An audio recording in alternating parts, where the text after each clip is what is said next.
Review পিটিশনে গেলে বিশেষ কিছু করতে পারবে না। 6 লক্ষর অধিক সরকারি পদ শূন্য।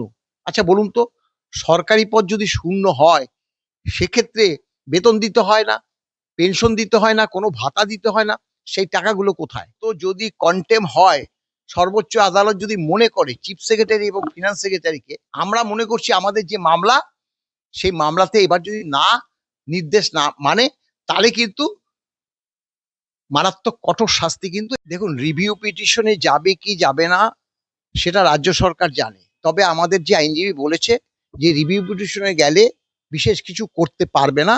কারণ হচ্ছে, যেহেতু একটা হাই পাওয়ার কমিটি করে দিয়েছে, তারা আসছে, কিছুদিনের মধ্যে আসবে।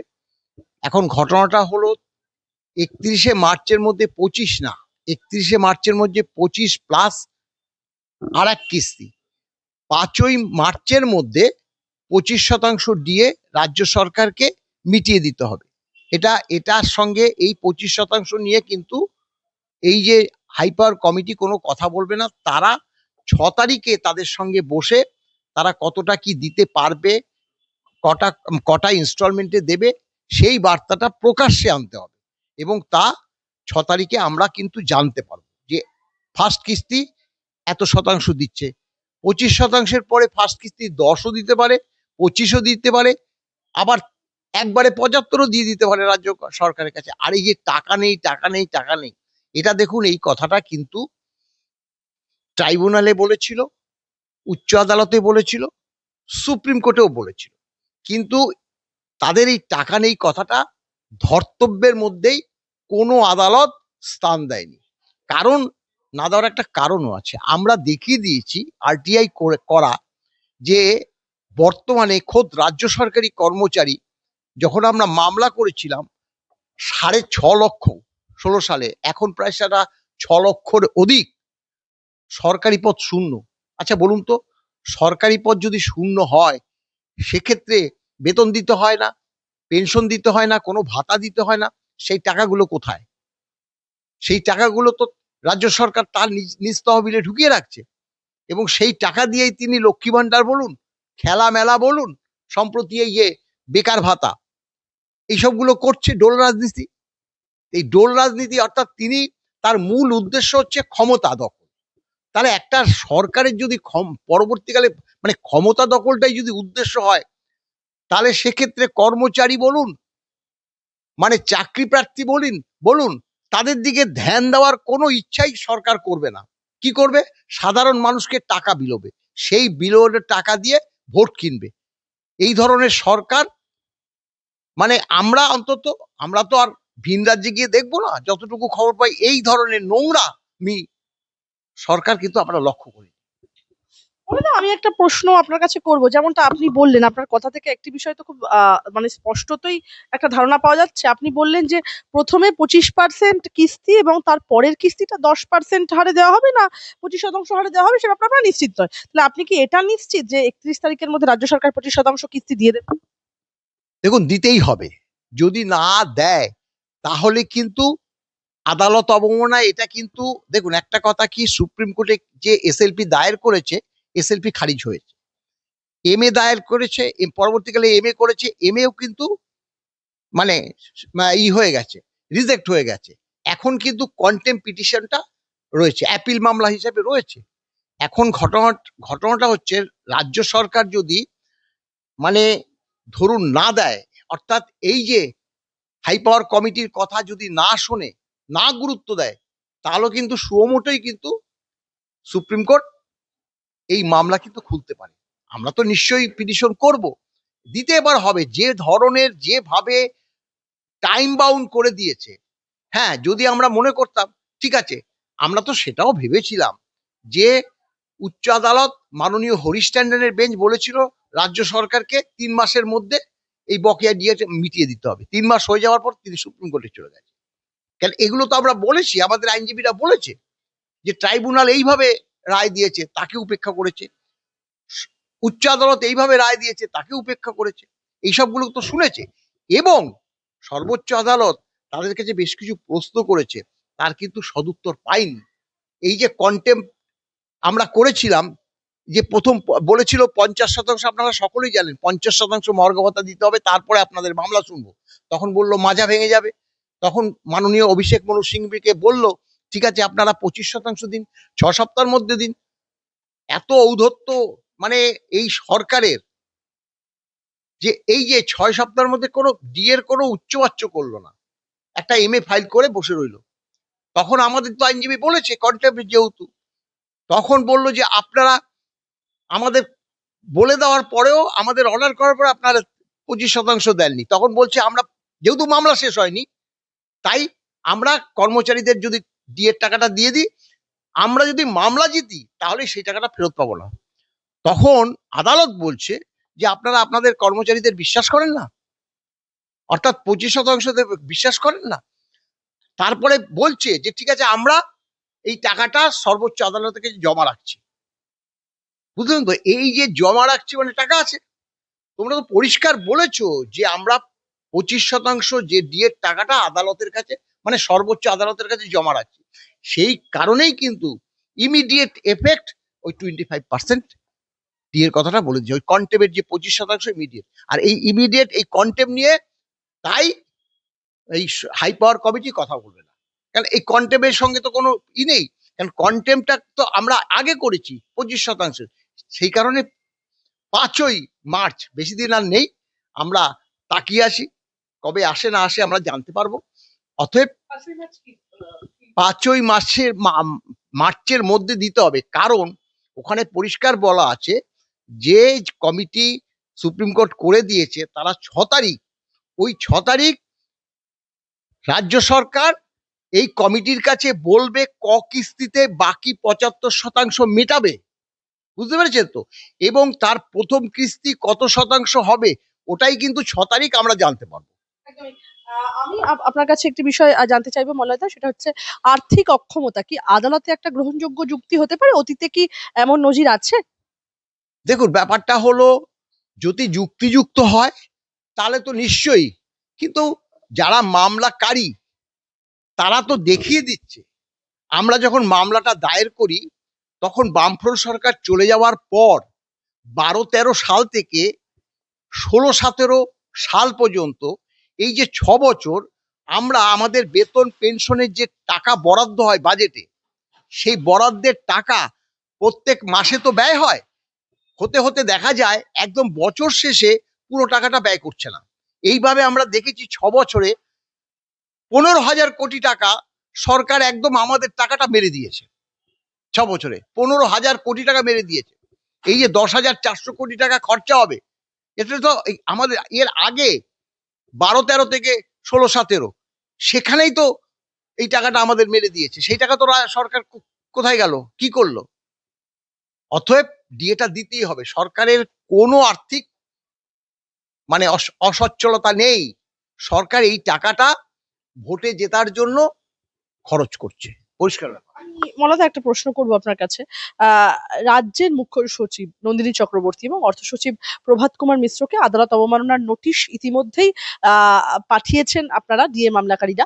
এই নোটিশ কি রাজ্য সরকারের ভাবমূর্তিতে একটি বড় ধাক্কা? না দেখুন, একদম যে এখানে দেখুন এখনো তো সময় আসেনি।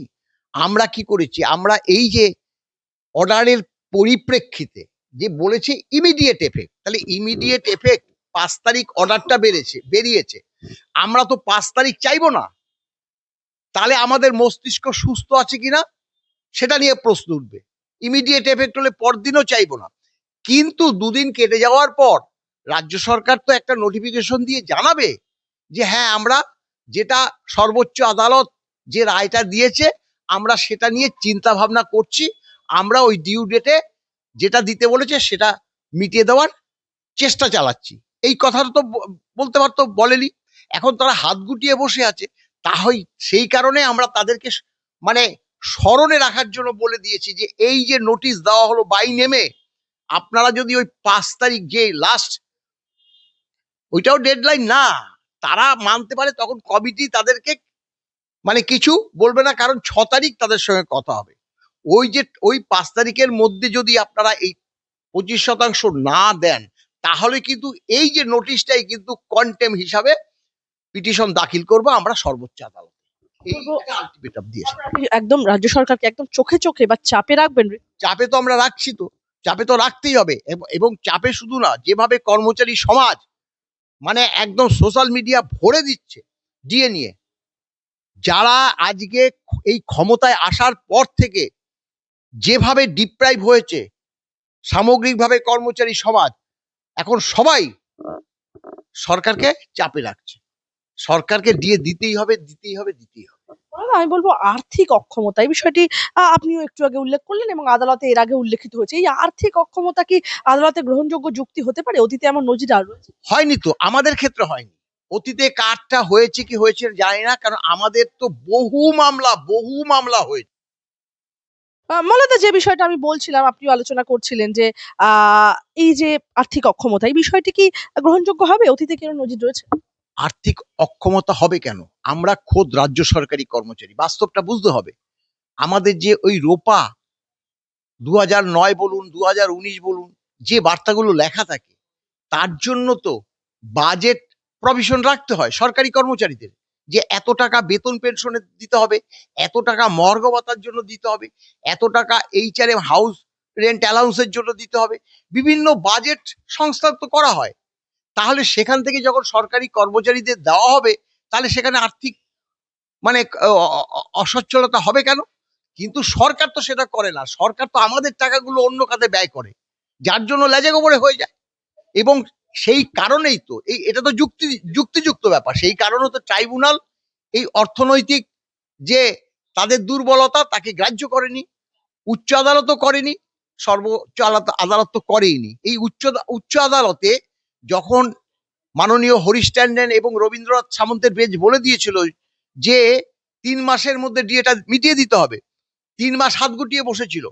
যখন দেয়নি আমরা কন্টেম করলাম, তখন চিফ সেক্রেটারি এবং ফিনান্স সেক্রেটারিকে বলেছে একদম হলফনামা দিয়ে জানাতে হবে, হলফনামা দিয়ে জানাতে হবে আপনারা কেন এই 3 মাসের মধ্যে ডিএটা দিলেন না। তখন কিন্তু তারা হলফনামা দিয়েছিল। এটা লজ্জাজনক ব্যাপার না? রাজ্য সরকারি কর্মচারীদের দিয়ে দিচ্ছে না বলে চিফ সেক্রেটারি ফিনান্স সেক্রেটারিকে হলফনামা দিতে হয়েছে। তারা আসেনি বটে, তাদের তো এই যে এসে হলফনামাটা দিয়েছে, আমি চিফ সেক্রেটারি, আমার নাম অমুক, আমার বাবার নাম অমুক, আমি এখানে চাকরি করি, এত বছর চাকরি, এই লজ্জাজনক ব্যাপার না? দিয়েছে। এই মুখ্যমন্ত্রীর জন্যই তাদের দিতে হয়েছে। তারপরে তারা বলেছে মহামান্য আদালত, রাজ্য সরকারের এই মুহূর্তে অত টাকা খরচ করার নেই, আমরা সর্বোচ্চ আদালতে যাচ্ছি, তাই একটা এসএলপি করেছি, আমাদের কিছুদিন সময় দেওয়া হোক বলে চলে গেছে। আবার ওটা কিন্তু একটা নির্দিষ্ট তারপরে ছিল, মানে ওই ডেট ছিল 30 তারিখ, 30শে নভেম্বর। তার আগে কেসটা ফাইল করে বলেছে, তখন ধরেছে যে আপনাদের 2রা ডিসেম্বর ছিল, আপনারা কেন 28শে নভেম্বর মামলাটাকে নিয়ে আসলেন? তখন বললো এরকম, হাইকোর্টে কন্টেম্প পিটিশনটা এখনো আছে, যদি আমাদের চিফ সেক্রেটারি ফিনান্স সেক্রেটারির বিরুদ্ধে কিছু ব্যবস্থা নিয়ে নেয়। তখন সুপ্রিম কোর্ট বলল যে না, যেহেতু সুপ্রিম কোর্টে ফাইল দর্জ হয়ে গেছে, ঠিক আছে, তবুও আমরা একটা অর্ডার করে দিচ্ছি কেপটিন অ্যাভয়েন্স করে রাখার জন্য। ওই সুপ্রিম কোর্ট কেপটিন অ্যাভয়েন্স করে রেখেছে হাইকোর্টের যে কন্টেম্প পিটিশনটাকে। কিন্তু এখন কি হয়েছে, এখন হাইকোর্টকে তো পাঠায়নি, একদম সর্বোচ্চ আদালতই একদম টাইম বাউন্ড করে রায়গুলো মানে বলে দিয়েছে। আমি আপনার কাছে একটি বিষয় আসবো যে ভবিষ্যতে যদি রাজ্য সরকার কিউরেটিভ পিটিশন বা এই সমস্ত বিষয়গুলোর দ্বারস্থ হয়ে সুপ্রিম কোর্টে আবারও সুপ্রিম কোর্টের দ্বারস্থ হয়, তখনও কি এই আর্থিক অক্ষমতার যুক্তিটা একদমই খাটবে না বলে দেখুন, আমরা তো সত্যি কথা বলতে কি, আমরা মানে গত 10 বছর ধরে একটা মামলা লড়াই করছি। এখন আমাদের দেশ একটা সংসদীয় গণতন্ত্র, আমাদের দেশের একটা যুক্তরাষ্ট্রীয় কাঠামো, এখানে পাশে দেখুন ঝাড়খণ্ড দিচ্ছে, উড়িষ্যা দিচ্ছে, মধ্যপ্রদেশ দিচ্ছে, এই উত্তরপ্রদেশ দিচ্ছে, বিহার দিচ্ছে, সবকটা রাজ্যই এই এআইসিপিআই মেনে ডিএটা দিচ্ছে। তাহলে আমাদের রাজ্য সরকার দেবে না কেন বা দিতে পারবে না কেন? আর যেখানে all India consumer price index একটা স্বশাসিত সংস্থা, তারা তো কেন্দ্রীয় সরকার বলে দিল, কমিয়ে দিল বা বাড়িয়ে দিল তা তো না। দেশের এই যে মূল্য বৃদ্ধি, দেখুন একটা সরকারি কর্মচারী 4 জনের একটা ফ্যামিলি থাকে, সেই হিসাবে দেখে চাল ডাল গম জামা কাপড়, এই যে যাতায়াত, এগুলো একটা, এই জিনিসপত্রের এই দামগুলো কিভাবে বাড়ছে। এগুলো প্রত্যেকটা স্টেটকে নিয়ে করা হয় এবং সেটাকে গড় করা হয়, গড় করে সেটার প্রত্যেক মাসে কিন্তু এআইসিপি হয়। ঘটনাটা হলো বামফ্রন্ট সরকার যেভাবে অল ইন্ডিয়া কনজিউমার প্রাইস ইন্ডেক্সের যে শতাংশটা ঠিক হতো, বামফ্রন্ট সরকার সেটাই দিত, কিন্তু সেই দেওয়ার মধ্যে কিছুটা বকেয়া থাকতো। সেই বকেয়া আমরা বলেছি, বারংবার বলেছি, এখনো বলছি, সেই বকেয়া সহ্য করার ক্ষমতা আমাদের ছিল সেই সময়। কারণ একটা সহ্য করতে করতে পরেরটা আবার পেয়ে যেতাম, এবং সেই নিয়ে আমরা মামলার জন্য অগ্রসরও হয়েছিলাম। অ্যাডভোকেট বলেছে যে প্রথমেই কিন্তু রাজ্যের সঙ্গে কেন্দ্রে বা এআইসিপি এর পার্থক্যটা জানতে চাইবে। তখন যদি সরকার এই এক কিস্তি বাকি আছে বা দু কিস্তি বাকি আছে একবারে দিয়ে দেয়, তখন কিন্তু ইকুয়াল হয়ে যাবে, তাই কিন্তু মামলা দাঁড়াবে না। কিন্তু আমরা এই তৃণমূল সরকার আসার পরে দেখলাম আমরা পাচ্ছি 75, এআইসিপি আছে 125। ভাবুন, 50%। আজকের দিনটাও দেখুন না, আজকে আমরা পাচ্ছি 18 আর এআইসিপিআই হচ্ছে 58। ভাবুন, 40%। আমি আমি সেই জায়গা থেকে আমি একটা প্রশ্ন আপনার কাছে করবো যে আদালতের নির্দেশ বাস্তবায়ন না হলে আর্টিকেল 129 বাই 215 অনুযায়ী কোর্টের ক্ষমতা কতটা বিস্তৃত? দেখুন, সেটা দেখুন, এখন কোর্ট কোর্ট তো যা বলার তো করে দিয়েছে। এখন তো যদি কন্টেম হয়, সর্বোচ্চ আদালত যদি মনে করে, চিফ সেক্রেটারি এবং ফিনান্স সেক্রেটারিকে জেল কাস্টডিতে ঢুকিয়ে দিতে পারে।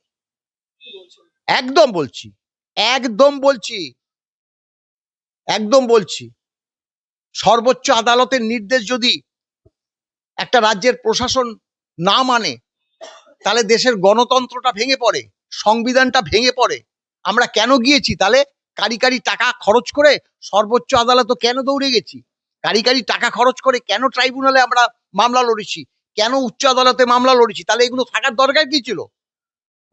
আইন আদালতে থাকার কি দরকার ছিল? যদি এত বড় একটা অর্ডার হয়ে যাবার পরেও সুপ্রিম কোর্ট যদি কিছু ব্যবস্থা না নেয়, তাহলে তাহলে আইন আদালত কেন? এই প্রশ্নটা আমরা রাখবো না?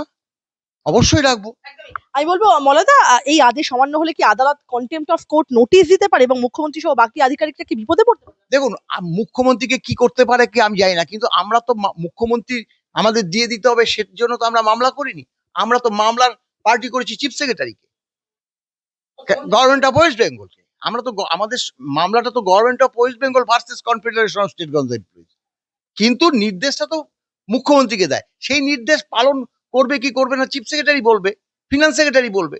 আমরা এই দুজনকে মানে নোটিশ দিয়েছি, চিফ সেক্রেটারি এবং ফিনান্স সেক্রেটারি। আমি বলবো মলয়দা, মানে সুপ্রিম নির্দেশ না মেনেও কি পার হওয়া যায়? দেখুন, সুপ্রিম নির্দেশ না মেনে আমরা তো লক্ষ্য করিনি। সুপ্রিম কোর্ট অনেকই কিন্তু অনেক সময় ভৎসনা করে, অনেক সময় পানিশমেন্ট দেয়, অনেক সময় এই যে টাকা জমা রাখতে বলে, বিভিন্ন রকম ভাবে অনেক সময় জেল কাস্টডি দেওয়া হয়। আমরা মনে করছি আমাদের যে মামলা, সেই মামলাতে এবার যদি না নির্দেশ না মানে, তাহলে কিন্তু মারাত্মক কঠোর শাস্তি কিন্তু এই চিফ সেক্রেটারি এবং ফিনান্স সেক্রেটারির ঘাড়ে ঝুলছে। একদমই। আমি বলবো মলয়দা, এই মামলায় আদালতে ফের গেলে আবার কি সেই তারিখ পে তারিখ হয়ে সময় নষ্ট হতে চলেছে নাকি? দেখুন, এই প্রশ্নের উত্তর আমি এখন কিভাবে, মলয়দা, আমি বলবো আদালতে গেলে কি ফের সেই তারিখ পে তারিখ হবে? দেখুন, তারিখ পে তারিখ তো বহু মামলা আমাদের সুপ্রিম কোর্টে চলেছে, হাইকোর্টেও চলেছে, ট্রাইব্যুনালেও চলেছে, মামলা ডিলে হয় ঠিকই, কিন্তু একথা বাস্তব। আমরা বারবার বলেছি আমাদের প্রথম দুই মাননীয় বিচারপতির বেঞ্চ মামলার বিন্দু মাত্র শোনেনি।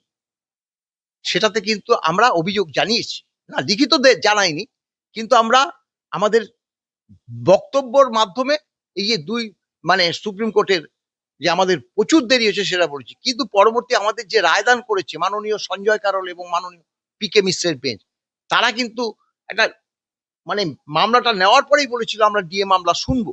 এবং সত্যি কথা বলতে তো এরকম তো নিদর্শন নেই। মানে কি বলবো, 4 তারিখ, 5 তারিখ, 6 তারিখ, 7 তারিখ, 12 তারিখ, 14 তারিখ, 25 তারিখ এবং 8ই সেপ্টেম্বর, মানে অর্থাৎ দেখা গেছে মানে ম্যারাথন শুনানি করেছে। এরকম শুনানি পশ্চিমবঙ্গের মামলায় রোজ আপনাদের নলেজে আছে? নেই। কিন্তু ডিএ মামলাটাকে এত গুরুত্ব দিয়ে মাননীয় সঞ্জয় কারোল এবং মাননীয় পি কে মিশ্রের বেঞ্চ শুনেছে, রায় দিয়েছে, এবং রায়টা দিয়ে এমনি ছেড়ে দেয়নি। দেখুন মাননীয় সঞ্জয় কারোল এবং মাননীয় পি.কে. মিশ্র অ্যাক্টিং জাজ ঠিকই, কিন্তু তার থেকে এই যে অবসরপ্রাপ্ত জাজ যাকে হ্যাঁ, যাকে আপনার মাথায় বসিয়ে কমিটি করেছে, তিনি তো আরো বেশি অভিজ্ঞতাপূর্ণ, তাই নাকি? তিনি তো মানে বিচার করতে করতে অবসর নিয়েছে, তিনি তো আরো বেশি মামলা শুনেছে, তাকে মাথায় রেখে কিন্তু এটা কিন্তু কমিটিটা করেছে। তাই আমরা মনে করছি এখানেই এই মামলার পরিসমাপ্তি ঘটবে। আমাদের সরকার দিতে হবে। একদম এই সাথে একই সঙ্গে সংযোগ রেখে একটা প্রশ্ন করবো যে এই মামলা শেষ পর্যন্ত কি কর্মচারীরাই জিতবে, এটা কি এখন প্রায় নিশ্চিত? ঠিক আছে, তো এবার যদি আপনি আমাদেরকে হারিয়ে দেন তো আলাদা ব্যাপার। আমরা তো জিতে গেছি, 100% অর্ডার তো হয়ে গেছে, 25% বলে দিয়েছে মার্চ মাসের 5 তারিখ, আর বাকিটা 15 মে 2026-এর মধ্যে। আমরা তো জিতে বসে আছি। একদম।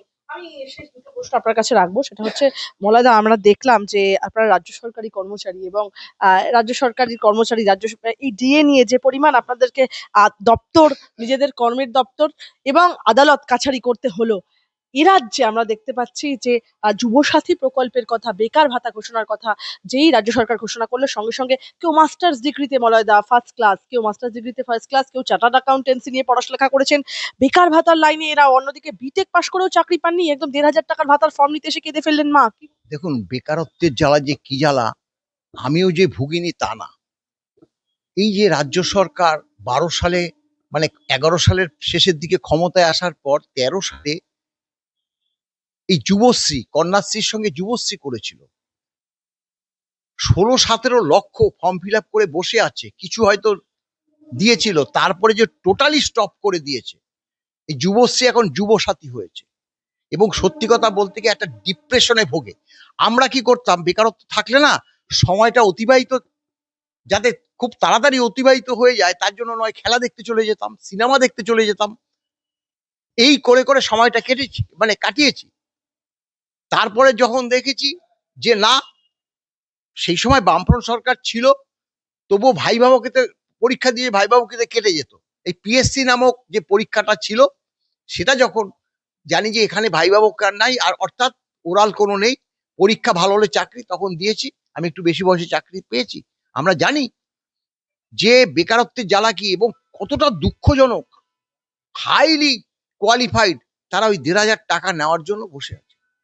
কেউ কেউ বলছে যে আমরা এই নিয়ে যে ভালোই হয়েছে, যে এখন তো মানে ওই রিচার্জের অনেক খরচা বেড়ে গেছে, এইটা চালাবো। কেউ বলছে যে আমি একটু তো সন্ধ্যার দিকে একটু অন্য নেশা করি, সেই খরচাটা হলো। মানে এগুলো কিন্তু তারা বলছে, কিন্তু দুঃখে বলছে। 1,500 টাকায় কি হয়?